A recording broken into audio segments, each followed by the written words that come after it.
CTV's Aaron Paul is joining us now with more on her life and her legacy. Aaron, we knew this moment was coming, but it still comes as a shock. And just a short time ago, if I can just add, I spoke with Michael Williams, who said he can't imagine a world without Aretha Franklin in it. And for many of us, that is so true. That is so She has true. endured for decades. And I heard you speaking earlier about how that song Respect would come on in a high school dance. And all the girls would run out. We'd know the words to it and we'd sing it. And we just thought it was wonderful. And she touched so many of our lives, Marcia. We knew she was ill. We knew she was having hospice care. But still, the loss of such an iconic voice is profound. She passed away just before 10 a.m. in her home in Detroit, surrounded by loved ones, her family releasing this touching statement. In one of our darkest moments of our lives, we're not able to find the appropriate words to express the pain in our heart. We've lost the matriarch, the rock of our family. The love she had for her children, grandchildren, nieces, nephews, and cousins knew no bounds.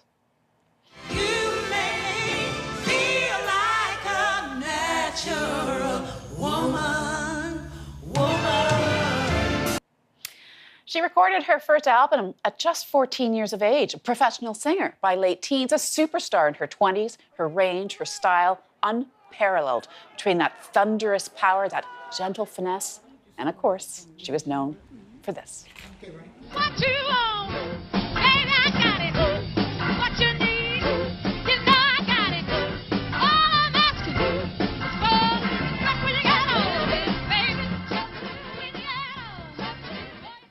And that song held the top spot on pop charts for a record 2 months, but she was known for so much more. She recorded hundreds of tracks over a music career that spanned more than half a century, including 20 that reached #1 on the R&B charts. Songs like I Say a Little Prayer, Natural Woman, of course, and she sold millions of copies. She won 18 Grammy Awards, but she was nominated for 44. In 1987, she was the first woman ever inducted into the Rock and Roll Hall of Fame. Earlier, we spoke with Neil McNeil. Big milestone marker in the culture, in music culture, in American culture, in Black American culture. And anybody who's really focused on pop and R&B and soul, this is a very, very big moment because Aretha Franklin is a big part of that. She also collaborated with the best in the biz, like Whitney Houston, Elton John, Luther Vandross. She received the Presidential Medal of Freedom from George H. Bush. And then this moment in 2008, who else to sing at the inauguration of America's first Black president?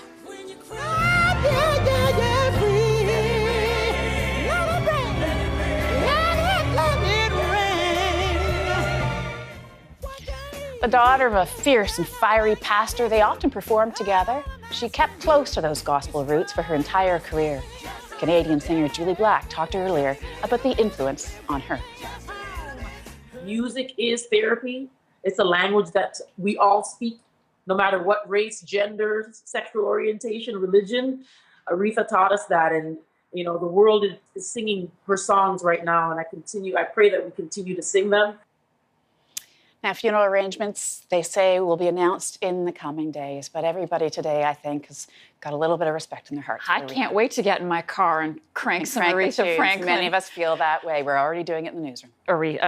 Thank you, Aaron. Appreciate You're welcome. it. Now, close personal friend, Reverend Jesse Jackson posted this on Twitter. A lot of music left the earth today. The heavens rejoice. Rest in heavenly peace. Legendary music producer Clive Davis tweeting, I am absolutely devastated by Aretha's passing. She was truly one of a kind. She was more than the Queen of Soul. She was a national treasure to be cherished by every generation throughout the world. The Reverend Al Sharpton tweeted this about his close friend, deeply saddened by the passing of a beloved friend and Queen warrior Aretha Franklin. Her contributions are legendary, both personally and societally. We hope you take a pause today to remember the life of a beautiful soul. Elton John talked about being there for Aretha's last performance. She sang and played magnificently. We all wept. We were witnessing the greatest soul artist of all time.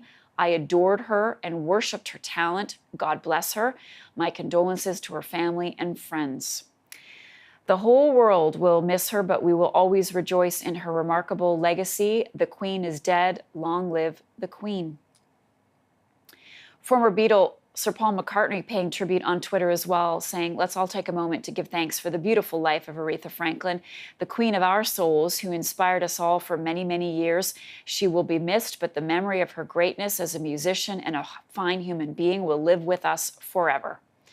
Singer Patti LaBelle issued a statement about Franklin's passing. She said, I'm deeply saddened about the passing of the Queen of Soul and my sister in song, Aretha Franklin. Today, the world has experienced a tremendous loss. Aretha was a rare treasure whose unmatched musical genius helped craft the soundtrack to the lives of so many. My sympathy, love, and prayers go out to her family, loved ones, and fans around the globe.